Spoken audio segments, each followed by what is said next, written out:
तो भाई क्या हो अगर मैं तुमसे ये कहूं कि हाल ही में हाई कोर्ट ने एमएस धोनी को ये क्लियर भाई अल्टीमेटम दिया है कि उनको जल्द से जल्द 10 लाख रुपए यहां पर जमा करने हैं। अब आप सोच रहे होंगे कि धोनी ने शायद कुछ कांड कर दिया है, शायद कोई क्राइम तो नहीं कर दिया जिसके बदले में उन पर यह पेनल्टी लगाई गई है। तो ऐसा नहीं है, शायद हो सकता है तुम भी अभी तक इस बात से अवगत हो चुके होगे, तुम भी अवेयर हो चुके होगे कि एमएस धोनी को हाई कोर्ट ने 10 लाख रुपए जमा करने के लिए कहा है।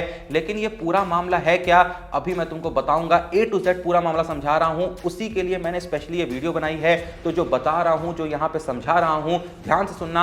ये जो पूरा मामला है ना, ये लिंक्ड है जो 2013 में आईपीएल फिक्सिंग का स्कैंडल हुआ था, जो भी मसला हुआ था तुम्हें पता ही होगा। 2 साल के लिए सीएसके बैन भी हुई थी। बहुत लोग आज भी धोनी को ट्रॉल करते हैं, जबकि धोनी का कहीं दूर दूर तक नाम नहीं आया था, धोनी का कोई लेना देना था नहीं, कुछ भी प्रूफ कभी नहीं हुआ था, किसी प्लेयर का नाम दूर दूर तक नहीं आया था। लेकिन उसके बावजूद भी जो हेटर्स हैं उनके पास कुछ बोलने को नहीं है, तो बस यही बोल देते हैं धोनी फिक्सर है, सीएसके फिक्सर है। बल्कि जो पूरा मसला था वो जो सीएसके के ओनर्स में एकाध लोग मौजूद थे उनको लेके था। सीएसके के किसी भी प्लेयर की कोई गलती नहीं थी। अब भाई वो सीएसके का पार्ट थे, वो प्लेयर्स, उनकी यही गलती थी। वो भी उस वक्त पे एग्जैक्टली सीएसके के मैनेजमेंट की भी डायरेक्टली कोई गलती नहीं थी।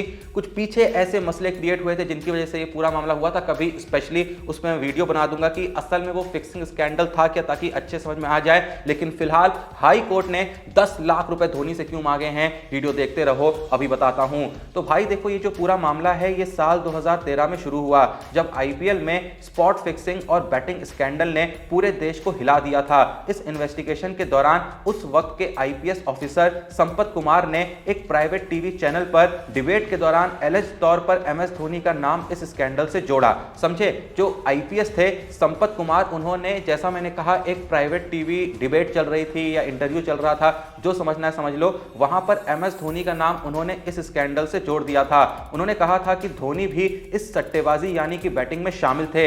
इन आरोपों से धोनी की जो क्लीन इमेज है उसको काफी बड़ा धक्का पहुंचा, जिसके बाद धोनी ने लीगल रास्ता यहां पर अपनाया और उन्होंने फैसला किया कि भाई देखो, बकवास नहीं करूंगा, पब्लिक में आके कुछ बोलूंगा नहीं, लीगली मैं भाई जो क्लीन चिट है यहां पर लूंगा। जबकि धोनी पे कभी कुछ गलत आरोप लगे नहीं, कुछ भी ऐसा प्रूव नहीं हुआ, लेकिन फिर भी भाई अगर कोई बाहर बैठ के मुंह उठा के नेशनल टीवी पे, जबकि वो एक प्राइवेट चैनल था, वहां उस बंदे ने, उस आईपीएस ने ऐसी बात कह दी थी, पर धोनी ने कहा चलो भाई, अगर तुमको खुजली हो रही है तो हम भी मामला लीगल लेके जाते हैं। फिर क्या होता है, साल 2014 में एमएस धोनी ने मद्रास हाई कोर्ट में एक सिविल सूट फाइल किया। उन्होंने, वो जो आईपीएस थे संपत कुमार, जी मीडिया कॉर्पोरेशन, सुधीर चौधरी तब के जो एडिटर थे, और न्यूज नेशन के खिलाफ 100 करोड़ रुपए का डिफेमेशन केस किया था। धोनी का कहना था कि उनके खिलाफ गलत और मनगढ़ंत बातें फैलाई गई हैं। कोर्ट ने उस वक्त संपत कुमार और बाकी लोगों पर धोनी के खिलाफ कोई भी ऐसी स्टेटमेंट देने से रोक दिया था, मना कर दिया था। मतलब 2014 में ही कहीं ना कहीं ये जो केस है, 100 करोड़ का मानहानि का केस, धोनी ने तभी फाइल कर दिया था। और अभी मतलब साल 2026 चल रहा है, 12 साल से ये केस चल रहा है। अब आगे क्या हुआ देखो, केस चलता रहा, लेकिन संपत कुमार ने कोर्ट में जो अपना रिप्लाई यानी कि जो रिटन स्टेटमेंट फाइल किया था, उसमें उन्होंने ना सिर्फ धोनी पर फिर से निशाना साधा, बल्कि सुप्रीम कोर्ट और मद्रास हाई कोर्ट की कार्रवाई पर भी सवाल उठा दिया कि भाई ये जो हो रहा है गलत हो रहा है। फिर क्या होता है, धोनी ने इसे कंटेम्प्ट ऑफ कोर्ट माना और एक नई याचिका, एक बार फिर से धोनी ने पिटीशन फाइल कर दी कि दिसंबर 2023 में उन्होंने ये पिटीशन फाइल करी। तो दिसंबर 2023 में मद्रास हाई कोर्ट ने संपत कुमार को इसके लिए गिल्टी पाया कि भाई संपत भाई थोड़ा ज्यादा हो रहा है, तुमने तो कोर्ट की बेइज्जती कर दी, तुम कह रहे हो कि भाई कोर्ट ही गलत कर रहा है। तो यहां पर संपत कुमार जो आईपीएस थे उनको गिल्टी पाया गया और 15 दिन की जेल की सजा भी सुनाई गई। हालांकि बाद में सुप्रीम कोर्ट ने इस सजा पर स्टे लगा दिया। उसके बाद क्या होता है, लंबा वक्त निकलने के बाद अगस्त 2025 में कोर्ट ने फाइनली ट्रायल शुरू करने का ऑर्डर दिया, क्योंकि धोनी एक बड़े सेलिब्रिटी हैं और उनके कोर्ट आने से भीड़ हो सकती थी। जाहिर सी बात है, अब हर बार हियरिंग के लिए धोनी तो आएंगे नहीं, इसलिए कोर्ट ने एक एडवोकेट कमिश्नर अपॉइंट किया जो कोर्ट से बाहर धोनी के बयान रिकॉर्ड करेगा। संपत कुमार ने इस केस को खारिज करवाने की कोशिश भी करी, लेकिन नवंबर 2025 में उनकी उस अपील को पूरे तरीके से कोर्ट ने ठुकरा दिया। एंड फिलहाल भाई अब आते हैं उस मुद्दे पे कि 10 लाख धोनी से क्यों मांगे गए हैं। अब जब फरवरी 2026 चल रहा है, तो फरवरी 2026 में केस जो है एक टेक्निकल मोड़ पर है। केस के सबूत के तौर पर जो सीडीज पेश करी गई थी, उन्हें रिटन फॉर्मेट और ट्रांसलेशन में बदलना जरूरी है। कोर्ट के ट्रांसलेटर ने बताया कि यह एक बहुत ही बड़ा काम है जिसमें 3-4 महीने लगेंगे। सकेंगे। इसलिए जज RN मंजुला ने धोनी को निर्देश दिया है कि वो 12 मार्च 2026 तक 10 लाख रुपए चीफ जस्टिस रिलीफ फंड में जमा करें, ताकि इस ट्रांसलेशन का जो खर्चा है वो निकाला जा सके। यानी जहां भी ये स्टेटमेंट्स दिए गए थे और बहुत जगह ऐसी बातें कर दी गई थी जिनका लिंक धोनी से कर दिया गया था, तो वो सारी सीडीज लाई गई हैं। अब उनको कन्वर्ट करना है, ट्रांसलेट करना है रिटर्न फॉर्मेट में, जिसका खर्चा यहां पर धोनी से मांगा गया है।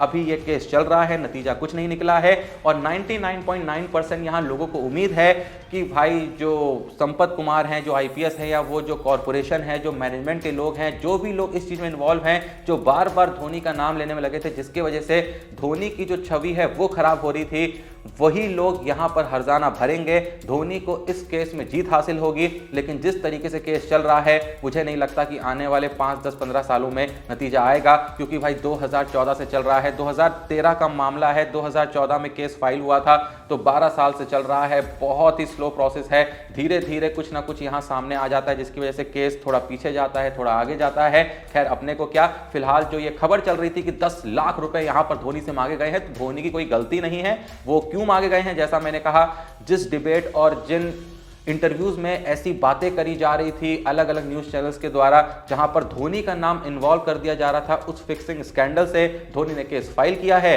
केस चल रहा है। धोनी भाई गुस्सा है और फिलहाल 10 लाख रुपए इसलिए मांगे गए हैं क्योंकि जो सीडीज यहां पर जमा करी गई हैं उनको ट्रांसलेट करना है, उसका खर्चा धोनी से मांगा गया है। खर्चा धोनी भाई भर ही देंगे, 10 लाख रुपए उनके लिए क्या ही है, मतलब ऐसे करेंगे, ऐसे गिराएंगे, 10 लाख रुपए ऐसे बहने लगेंगे, बस उसके बाद क्या, केस धोनी जीत जाएंगे। कब जीतेंगे ये वक्त बताएगा। बाकी इसके अलावा भाई एक और अपडेट यहां पर दे देता हूं। जैसा कि तुमको पता ही होगा, हाल ही में जो कर्नाटका का कैबिनेट है उसने भाई चिन्नास्वामी स्टेडियम को क्लीन चिट दे दी थी।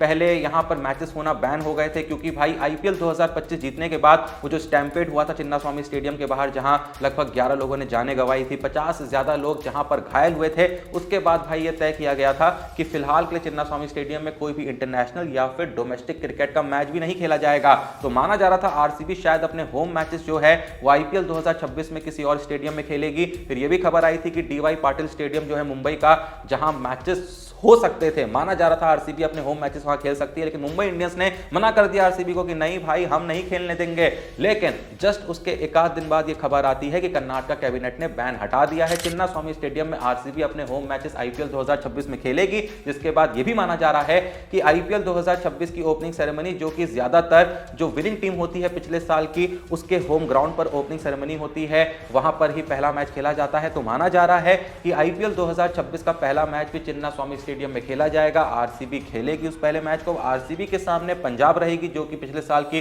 रनरअप थी, या फिर थोड़ा TRP को बढ़ाने के लिए चेन्नई या फिर मुंबई इंडियंस से मैच कराया जाएगा, या फिर किसी और टीम से, ये तो वक्त ही बताएगा। लेकिन 99.9% ये तो कंफर्म है ही कि RCB होगी, लेकिन ये भी 99.9% कंफर्म माना जा रहा है कि जो अपोजिशन होगी वो पंजाब किंग्स यहां पर हो सकती है। लेकिन मैं बता दूं कि बैन तो हटा दिया है चिन्नास्वामी स्टेडियम से, पर साथ में भाई एक अल्टीमेटम भी दिया है कि 30 से 35 हजार के बीच ही यहां पर अटेंडेंस हो सकती है चिन्नास्वामी स्टेडियम में। इतनी ही ऑडियंस अप्रूव करी गई है, इससे ऊपर भाई ऑडियंस नहीं आ सकती है, चाहे RCB का होम ग्राउंड का मैच हो या कोई भी और मैच हो, क्वालिफायर वगैरह में जहां कोई और दो टीमें खेल रही हैं। मैक्स टू मैक्स 30 से 35 हजार के बीच ही जनता होनी चाहिए, 35 के ऊपर तो बिल्कुल नहीं जानी चाहिए। ये क्लियर यहां पर RCB के मैनेजमेंट को खबर पहुंचा दी गई है, उस ग्राउंड के मैनेजमेंट को खबर पहुंचा दी गई है।